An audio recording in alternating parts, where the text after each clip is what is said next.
Hello, everybody, and welcome again to our one-on-one interviews with Asian experts. And today I have the great pleasure and honor to speak with Volker Schlegel. Volker Schlegel is a very unique expert because he has experience on and with Asia from all angles. He has been in the industry with the Klöckner Group in his early career. Then he was a diplomat. He has been ambassador to Singapore, and he has been serving in Washington as well as in Iran. And he also had a period of 4 years where he has been in politics in Hamburg, where he has been a senator for economy and industry. And today Volker is an advisor and a lawyer, and he is working with the German industry, and he is assisting them on their way to Asia and other markets. So Volker, thank you very much for being with us today. Our cooperation is dating back to your times when you were ambassador in Singapore, where we have met the first time. That's around about 20 years ago already. And I think our focus in our today's discussion is about China. We are celebrating the Chinese New Year. We are going to get the year of the tiger this year, Gong Xi Fa Chai, so to say. And we are going to start the Olympic Games very soon. So China is in the headlines for a number of reasons. And our main theme is, of course, the perception and the opportunity for German companies on their way to China. And there has been a real shift in the China policy, in the China reporting. So to start the discussion, what is your perception when you think about China and when you read the newspapers today? Thank you very much, Volker. It's a great pleasure to be with you and to give this interview. And thank you for your kind introduction. But first of all, I would like to thank you and your company because you have done such an excellent job over the last 20 years to bring companies in Europe, in Germany especially, together with Asian companies. This is very, very important. And I would like to express my sincere thanks for that. Thank you very much, Volker. Yeah. But coming back to your question, I think China is on the way to be not only in political aspects a world power #1, but also in economics. The experts are calculating that in a few years' time, the gross national product of China will be even bigger than that of the United States. That means nothing will happen politically, economically, from the military aspect without China in our world. And so far, we have to know China better, their mentality, their history, and what their way to the future will be. Mm. Yes, I cannot agree more with you, and I think we are losing a lot of the, let's say, the China complexity when we only read the newspaper headlines. You know, there is a new military power. China is monopolistic, and I think the old perception of the industry dating back from the 80s and 90s that China is just copying our technology and they are making it cheap. My experience shows me that these are the old days, and China is a real powerhouse in terms of developing their own technology, developing their own standards. How do you see China in, let's say, in technology comparison, in technological comparison to the German industry, which is always claiming we are the benchmark in international industry and technology? Volker, I fully agree with you. I will give you, to your question, only one figure. If you see the worldwide scene of students studying mathematics, physics, chemistry, and so on, 60% worldwide of all exams in these areas, physics, chemistry, technology in general, and so on, are made in China. And you can imagine what force out of these hundreds of thousands students and technologists will be for the world. You are totally right that in the past, China was only copying technology from other countries. This has totally changed. And this has been understood also by the German industry, because in the meantime, we have more than 7,000 subsidiaries of German companies in China. And this trend will go on, and that's why we have, with a very in a very serious way, we have to handle China in its self-understanding position as a world power #1. Yes, I agree with you. And the recent projects we did with some Chinese impact also show that China is seen as a level playing partner. They have products and technology which are, I would say, not 100% as good, but let's say 80% as good. But they sell these at 50% of the price the German products are offered in the market. On top of that, I think one of the big concerns German companies have is a very rigid and stringent, I call it, buy local policy of China. When you are having, let's say, a subsidiary in China as a German company, we have more and more complaints about these Chinese, from this German Chinese management, that especially when you want to sell to the Chinese government institution like ministries, universities, state-owned companies, that the China government is insisting that only local companies will be given the contracts. So it's a Trump policy made in China, so to say, under the slogan "Buy China First." Do you have similar experiences from your industry network? You are totally right, dear Volker. This is a trend where we have to consider what to do. I think China knows, as well as we know, that the world trading system under the WTO has to be reformed, because for many years Americans have blocked the nomination of new judges. So for the time being, the WTO doesn't play a role at all, but there are very strong efforts to reform the WTO. And one measure in this context will be that a kind of reciprocity will be introduced in those cases. That means if German companies are not permitted to take part in a public for a public offer in China, then we have to make clear, not in public and not via the media, but in direct talks with the Chinese government, to make clear, if you have such a kind of policy, you have to face the answer from Europe that in the same way you will be handled in Europe and other parts of the world. And I'm sure that the Chinese are intelligent enough to change this behavior, but we should not do it as a kind of blockage. We should not threat them. We should go to China or invite them to our country for talks without public. And then I'm sure that this situation, which you have rightly described, can be changed. But for the time being, it's very frustrating that Chinese companies are buying high-tech companies in Europe, and we have a lot of examples in the German market, and they can participate in all kinds of biddings in Europe. But we have the problem you have described if German or European companies are coming to China. This is something which has to be changed, but in a way which can also be accepted by the Chinese side. I think your answer really shows me that you have, let's say, a professorship in diplomacy, so to say, inverted commas. And I think what you have just described is a way you should negotiate with Chinese counterparts, and I think the overriding theme many people know is don't lose your face, or don't make your opponent lose his face.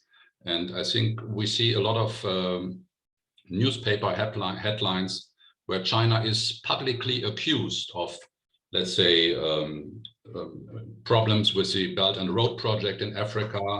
We have the present story about Lithuania, where China is boycotting products from Lithuania, and not only that, but also products from other countries which have components made in Lithuania. And I believe if we do that publicly in the newspaper, we will not achieve much. I think the experience in history shows that China can be dealt with. China is reasonable and understanding, but they don't want to be exposed publicly and to feel like we are making them lose their faith. So I think your expertise and your diplomatic skills are much needed these days. And thank you for that remark. Very interesting. Another topic, I just mentioned the name, which is also read in the headlines every day, basically, is the Belt and Road Initiative, or the new Silk Road, like we call it. What is your idea or your experience when you are looking at the Belt and Road Initiative as a strategic project of China? Volker, let me just make a short comment to your words you just made. I'm sure that it's highly important, not only for German companies, but also for German politicians to learn more about Chinese history, about Chinese experiences over the last 5,000 years and over their different mentality. One major point is, for example, that in China, individual rights are less important than the right and the welfare of the community. And this is very often neglected if the medias are reporting about China or German politicians are giving comments on the development in China. But coming back to the Belt and Road Initiative, I have followed this from both sides because, as you have mentioned, I have been working in Tehran for more than 4 years, and Tehran has been built at the crossroad between the Silk Way, the Silk Road in the Middle Ages, and the way and the street from Isfahan, where the emperor of Persia in those days was residing, to the Caspian Sea. That means I have been confronted with the old Silk Road very early already. I'm sure that this was a very clever policy of the Chinese, because nowadays most of the mines for raw materials, for very important materials like iron ore, copper, and so on, for coltan, that means materials which are highly important, for example, the construction of batteries for electric cars in the future.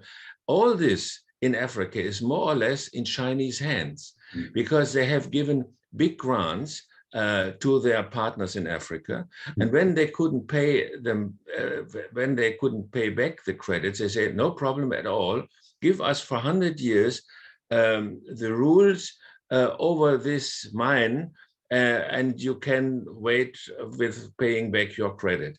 I think it was a big fault of German industry and also of German politicians that we have not understood the aim of the Belt and Road Initiative more early and have participated, because I'm sure if we had gone to Africa and had offered to African states, to African governments, that we in a similar way would be able and prepared to help them, I'm sure that the Chinese companies would have not such a monopoly in Africa as they actually have.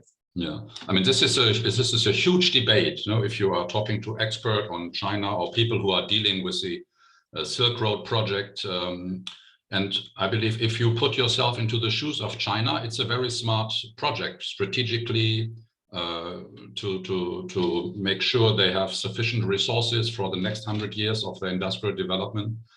But it also shows, I would say, a clash of civilizations, so to say. And we've seen reports where people are accusing China of playing dirty tricks by getting the rights for these mines or access to these resources. And I think it's a very, very difficult situation. And I agree with you 100%. The German industry is doing much too little in these countries. They are claiming they are doing development aid projects, but in terms of looking at Africa as an industrial partner, we don't see much activities there. Let me come to the present situation in China a little bit. I believe we both have not traveled to China because of COVID, and China is in the center of the storm, so to say. The first COVID virus was detected in Wuhan. Now we see very, very strong and stringent measures in China, especially ahead of the Olympic Games. We read everything. I know you are not a doctor or a medical person, but how do you judge the COVID management in China from an industrial perspective? We see people are complaining we are not able to travel, we can't send our technicians, they have to stay in quarantine for 2, 3, and sometimes more weeks.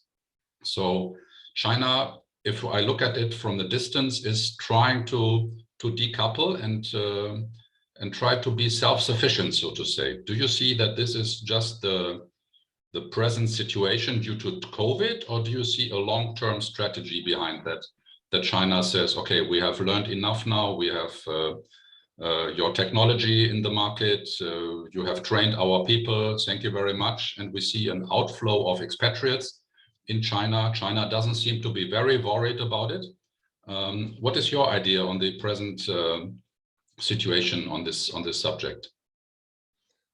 I'm rather sure that a policy which is exercised by China with regard to COVID would never be possible in European or other Western countries, because it comes clear to a kind of dictatorship measures.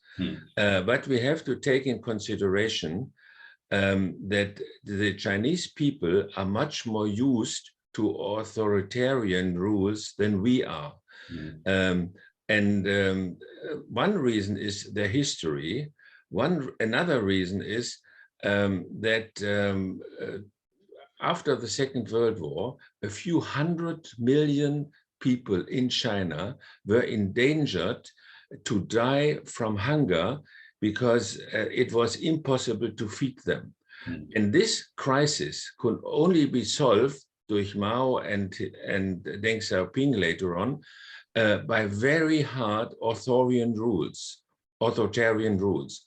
And that's why the Chinese population is much more accustomed to accept this kind of policy than we do.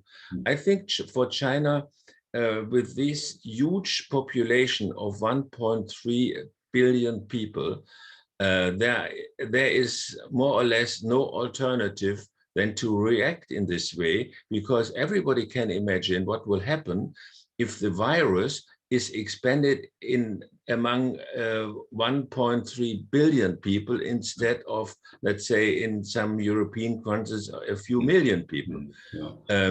We cannot accept the excess of the extent of these measures, because they are really violating our rules and our values.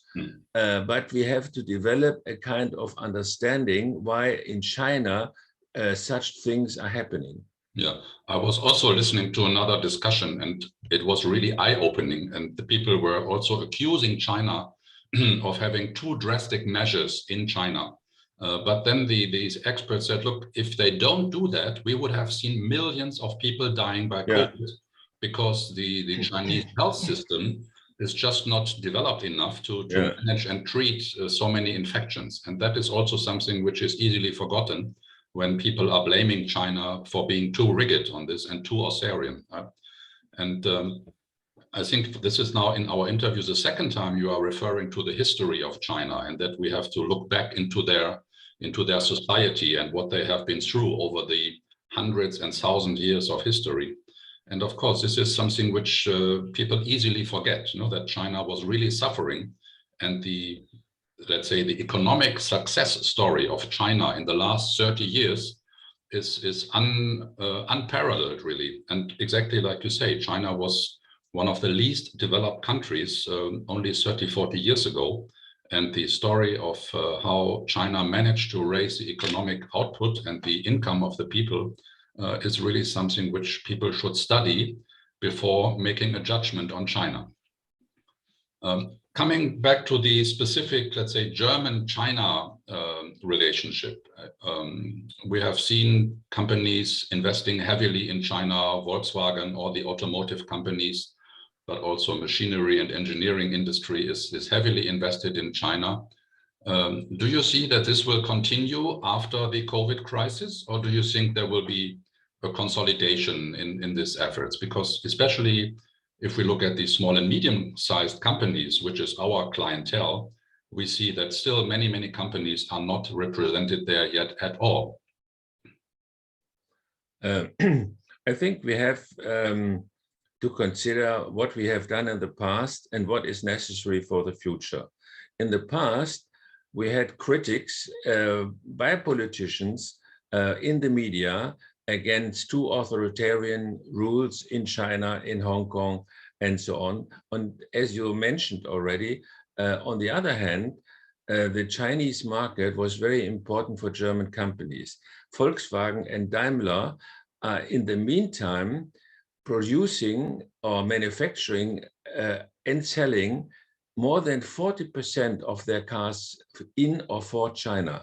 So everybody can imagine what it means for German industry. This is one important point, which is a little bit contradictory to the permanent blaming of China that they are not following our rules. And we have to find a way in between. That means we have to talk with them. We have to make clear that this kind of behavior doesn't fit our own values, but I think the only foreign policy and economic policy can only be successful if we come to a positive result. And this is not seen for the time being.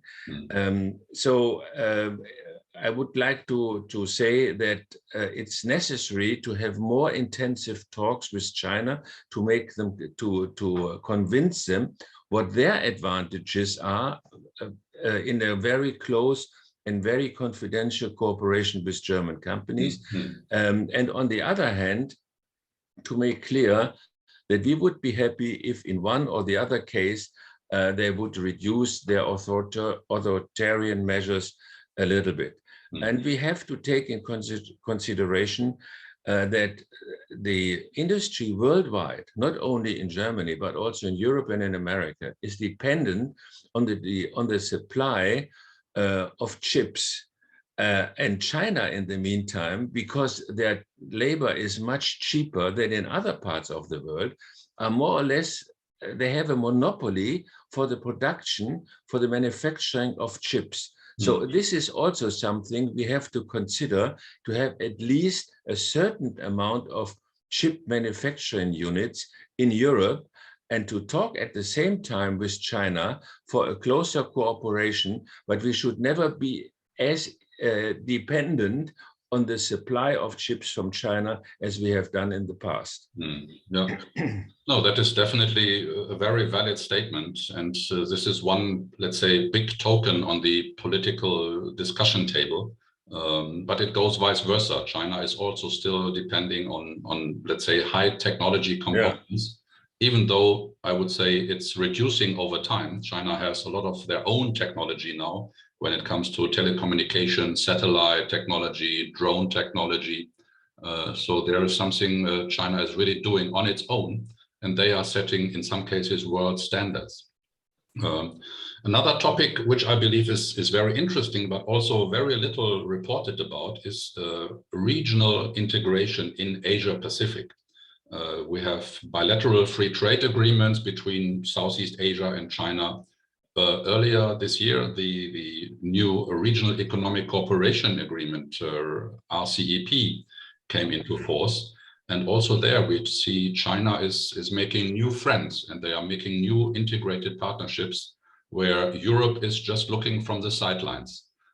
This is something I feel a little bit sometimes, that we are talking big about China should do this and China should do that, and China is not sustainable and they are the biggest polluters. But sometimes I feel China is not really bothered because they have so many markets into their backyard.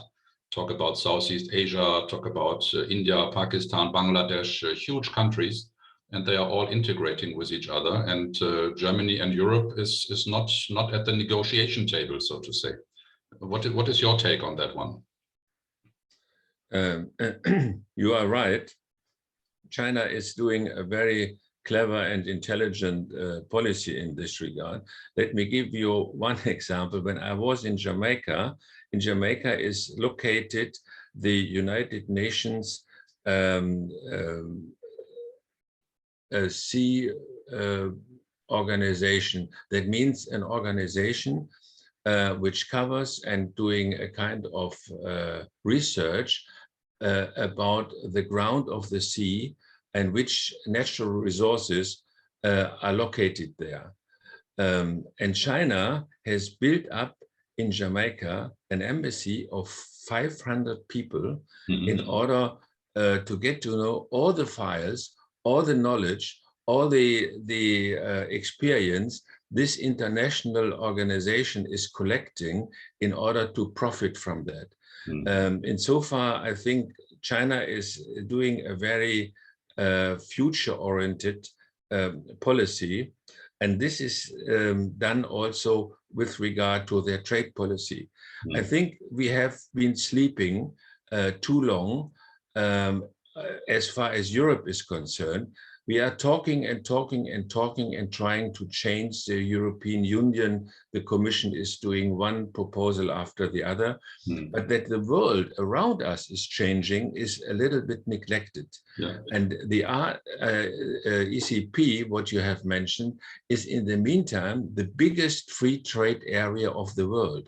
And if China one day should close the borders of this area, then it would be a disaster for all the exporting nations like Germany. It means we have to revive our efforts to have a kind of cooperation to develop the same rules for international trade. And I deeply regret that we have, for example, not learned enough by Singapore. Singapore is not a dictatorship country. It has authoritarian rules, but on the other hand, also a lot of democratic rules in our understanding. Yeah. And in Singapore is insofar a model for Asia in which we can cooperate in a confidential way. And I only can hope, and what I can do with my political contacts I'm doing, to improve the understanding that we have to do a lot more about the international trading system in order to include those areas like the RCP. Yeah. Okay. Well, I think we could talk another hour or two because there are so many subjects on China. Another one which is also on my day-to-day agenda these days is the issue of sustainability. And in Germany, we have a new law which came into force, the Nachhaltigkeitsgesetz, the sustainability law. And this is going to have also major impacts in the trade and in the investment flows in and with China. And I just read an interviews of Mr. Jörg Wuttke from the German China Association in China. He's there for many, many years. He says, despite all the topics we are discussing also controversially about China, it is still the biggest risk for the German companies not to be in China and not to engage with China. And as a closing subject matter of our discussion, would you agree with that if you put yourself into the shoes of a mid-sized European entrepreneur who is doing business in Europe and he thinks about expanding? Why do you think he should look into China? Or should he forget China because it's too risky, too dangerous, too costly, too complicated? First of all, I would like to underline what you have said with regard to Mr. Wuttke. I think he is one of the best experts we have in Asia. And I really wish that German politicians would be in more contact with him, would listen more carefully what he said. But in general terms, coming back to your question, I can only say in a few years' time, China will be also from an economic point of view, the superpower #1 in the world. So there is no way to do international trade, especially as an exporting nation like Germany, without contacts, without enough interest, subsidiaries, and footsteps in China. And insofar, I can only give advice to also small and medium-sized companies, first to learn more about the intercultural differences between us and China, and then with the help of German authorities, with the help of the embassies, of the chambers of commerce and so on, to build up a kind of network in these countries. This is, as far as I see it, the only alternative if we want to survive. Yeah, that's a very nice closing remark, Volker, and I think I cannot agree more with you that this is going to be a continued story, and I would like to thank you very much indeed for this conversation. I think we touched many, many subjects. Each and every one of them is worth another round of discussion, but I think we have given a few interesting thoughts to our viewers, and with these words, I'd like to thank you again very much for your time and close this session for today. Have a nice day, everybody. Stay healthy, and see you again in our next interview session. Thank you very much, Volker. It was great to see you again. Thank you very much.